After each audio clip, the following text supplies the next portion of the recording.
हमारे लोग ये मान नहीं रहे कि हमारे लोग अपने ही धर्म को नीचा दिखाने के लिए उस गंदी राजनीति का हिस्सा बन रहे हैं। स्थापना करते हैं और कारण बनते हैं, और हमारे लोग हमारा ही विरोध करते हैं। तो मैं तो उन लोगों से आपत्ति नहीं, मुझे किसी मुसलमान से कोई आपत्ति नहीं है भाई, वो अपना बखूबी अपना कार्य कर रहा है। हाँ, दूसरे धर्म से कोई आपत्ति नहीं है, वो उनको मान रहे हैं। हाँ, लेकिन जो हमारे लोग हैं वो क्रिश्चियन अपना धर्म को अपना रहा है, वो अच्छा कर रहा है, वो अपने धर्म में मेडिक है, वो अपने काम को कर रहा है। लेकिन आप देखना, कोई मुसलमान अपने धर्म के प्रति कोई क्रिटिसाइज नहीं करता, कोई क्रिश्चियन अपने धर्म के प्रति कोई छोटा बड़ा नहीं करता। लेकिन हमारे लोग अपने ही लोग अपने को गाली देते हैं, मूर्तियां फेंकते हैं और कहते हैं तो है ही नहीं। क्यों भाई? धर्म के तुम अपने धर्म के प्रति जागृति नहीं है और दूसरे को तुम बात कर रहे हो। तुम अपने धर्म में अडिग हो ना, अपने धर्म को।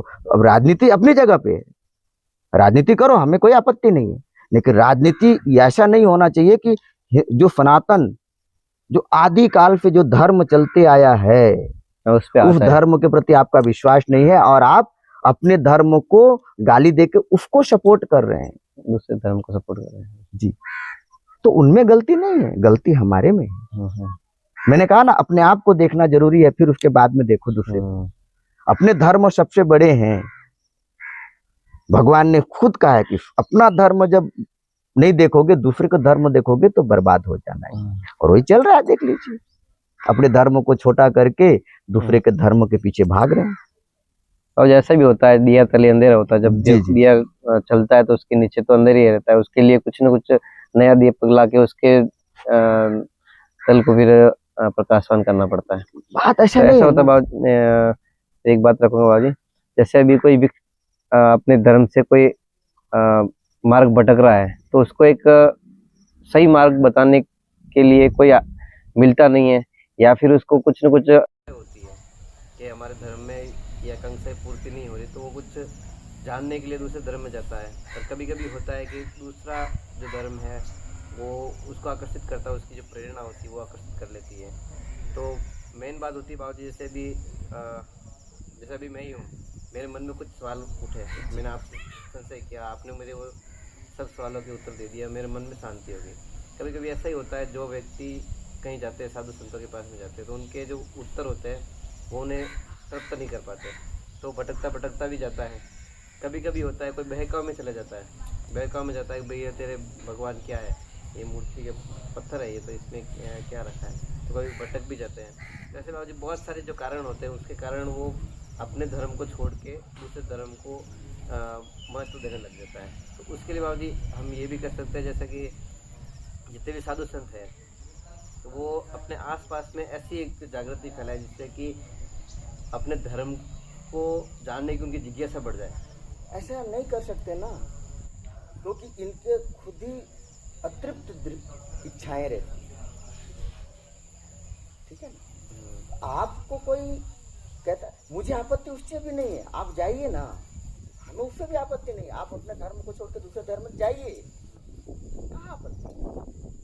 पर किसी भी धर्म में ये नहीं कहा जा सकता कि आप अपने धर्म को बड़े कह के दूसरे के धर्म को छोटा बताओ, गाली दो, ये तो नहीं कहता है ना भाई। आपका मैं मानता हूँ कि भाई पत्थर पूजने में हर मिले, कबीरदास जी ने कहा, तो मैं मानता हूँ भाई आप पत्थर पूजने में कुछ नहीं मिलता, चलो ठीक है भैया, पर जो पूज रहा है उसकी आस्था नहीं है क्या, उसका विश्वास नहीं है क्या?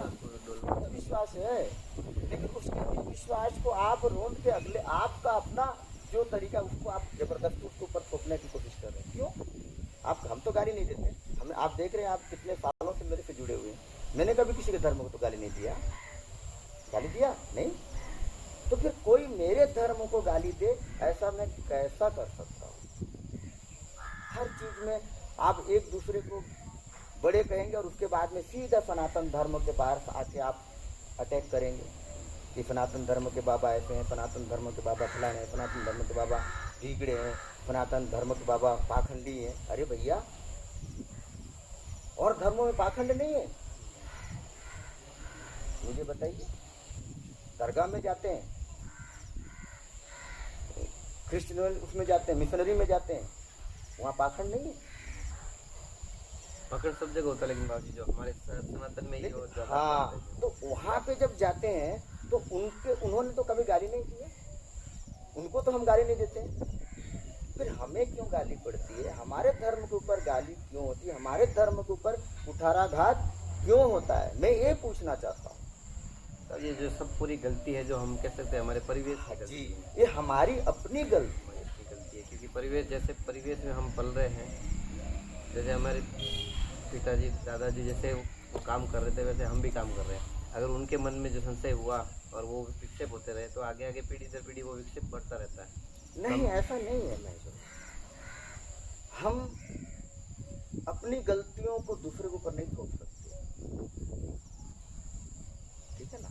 हमें अपनी गलतियों को हम दूसरे के ऊपर थोपना उचित नहीं है। तो ये हमें शुरुआत हमारी गलती खुद को, भाई मेरा संस्कार मुझे कहता है, मेरे माता पिता सनातनी हैं और मैं सनातन धर्म को बिलोंग करता हूँ। मुझे टीका, मुझे मंदिर में जाना, मैं अपने बच्चों को क्यों ना मंदिर लेके जाऊं?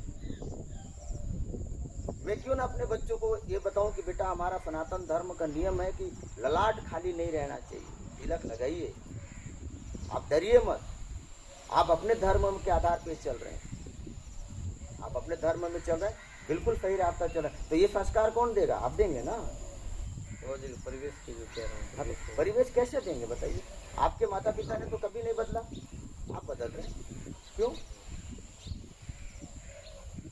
आपके माता पिता तो कहते हैं ना, गर्दन कटा दी सनातन धर्म के लिए, और आप आज हमारे सनातन धर्म के आप गाली दे रहे हैं, तो क्यों?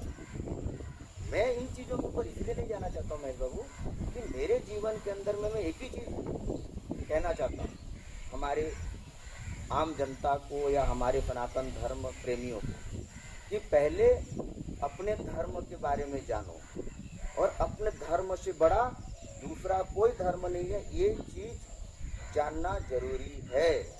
इस चीज को जान जाएंगे तो आपको धर्म को कोई गाली नहीं देगा। सब धर्म परमो धर्म जी, तो यही है विशेष रूप में। मैं इसीलिए अपने सभी दर्शकों को या सभी भक्तों से मैं यही निवेदन करूंगा कि आप अपने धर्म में अडिग हो जाओ। अपने धर्म से बड़ा दूसरा का धर्म बड़ा नहीं हो सकता, ये मान के चलिए। और इसीलिए मैं अपने लोगों से यही कहना चाहूँगा कि आप अपने धर्म के प्रति आवाज़ उठाइए, जुड़िए उनसे। अपने आसपास में जो मंदिर है, साधु संत रहते हैं, उनसे जाके इस विषय में अपने पुरानी परंपरा, प्राचीन परंपरा को जानिए कि हमारा परंपरा क्या है, उनसे जानिए, उससे डिस्कशन कीजिए, उससे चर्चा कीजिए और अपने बच्चों को सही दिशा दीजिए, और तो ये सारी समस्या खत्म हो जाएगी। और लास्ट में जानना चाहेंगे कि अभी जो गणेश चतुर्थी का जो उत्सव चल रहा है, अभी जगह जगह पे गणपति बप्पा को बिठाया है, तो इसके पीछे जो कहानी है वो आप एक संक्षिप्त में बता दीजिए कि किस कारण ये पता चली, और इसका पीछे जो क्या कारण क्या है कि गणपति को स्थापित करते हैं इसी वजह। गणपति उत्सव जो है, हमारे गुरुदेव कहा करते हैं, महामंडलेश्वर देव जी, मैंने उनसे एक दो बार चर्चाएं की थी, तो उन्होंने मेरे को एक ही बात बताए थे कि बोले बेटा, गणेश उत्सव जो था ये महाराष्ट्र से, इसका एकाकीकरण के लिए ये उत्सव मनाया जाता है।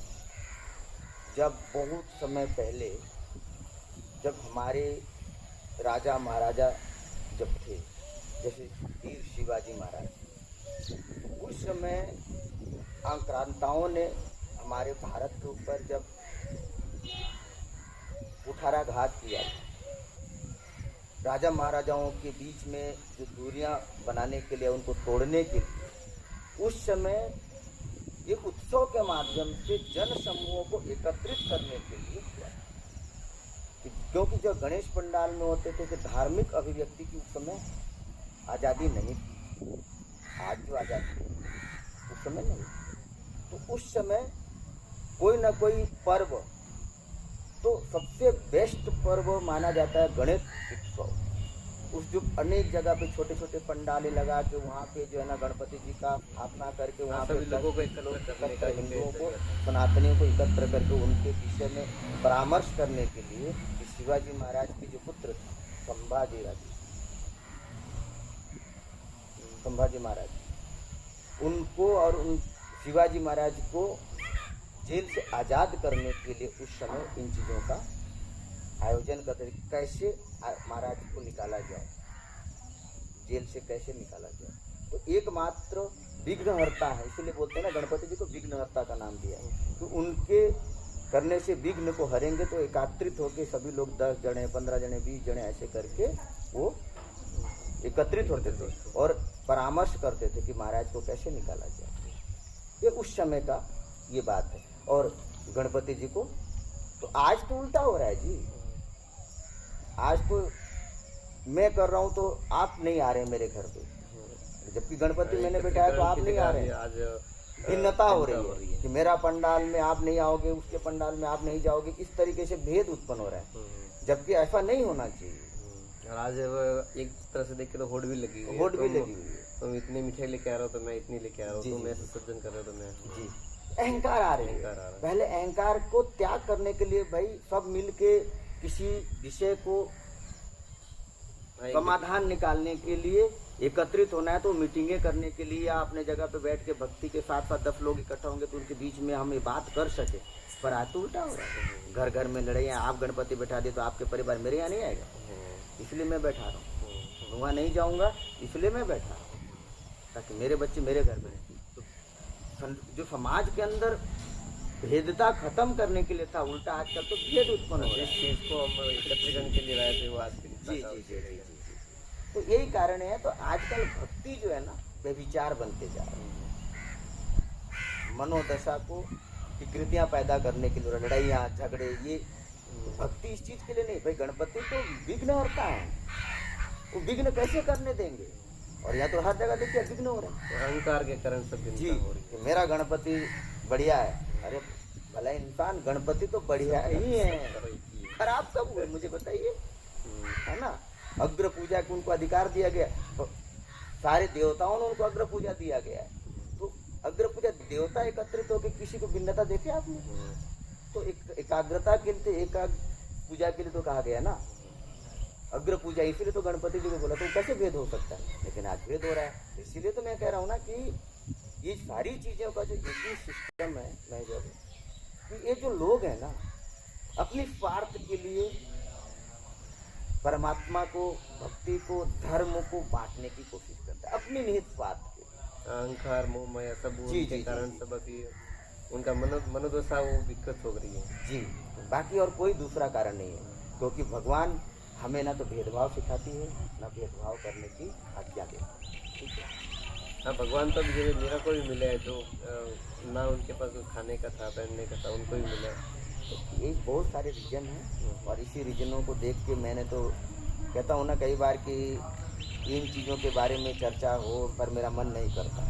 पर आप आज पूछे, आज आपने इस विषय में पूछा तो मैं आपको जवाब दे रहा हूँ। बाकी मुझे इससे क्योंकि मैं देख रहा हूँ जब मेरे ही खोटा सिक्का हो ना, मेरे सिक्का ही खोटा हो तो मैं दूसरे को क्या आक्षेप लगाऊंगा। मैं तो अपने सिक्के को ही खोटा कह रहा हूँ, तो दूसरे को मैं बोल नहीं सकते जी। तो मैं अपने अगर सिक्का ओरिजिनल हो, खोटा ना हो, तो मैं बोल पाऊंगा कि भाई ऐसा क्यों कर रहा है। ठीक है, भाव जी से भी इतनी बातें हुई, इसमें हमने अलग अलग विषय के बारे में चर्चा की। तो पहली चर्चा श्रद्धा के बारे में थी कि अगर हम सच्ची श्रद्धा के साथ में भगवान की पूजा करें तो हमें अवश्य ही फल प्राप्ति होगी। और जो आजकल के जो गजानन जी को विराजमान करते हैं, तो उसमें हमें अहंकार को छोड़ना होगा।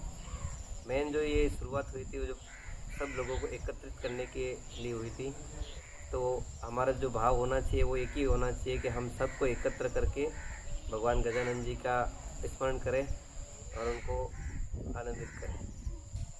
हरिओम। हरिओम। ठीक, दूसरा लेते हैं।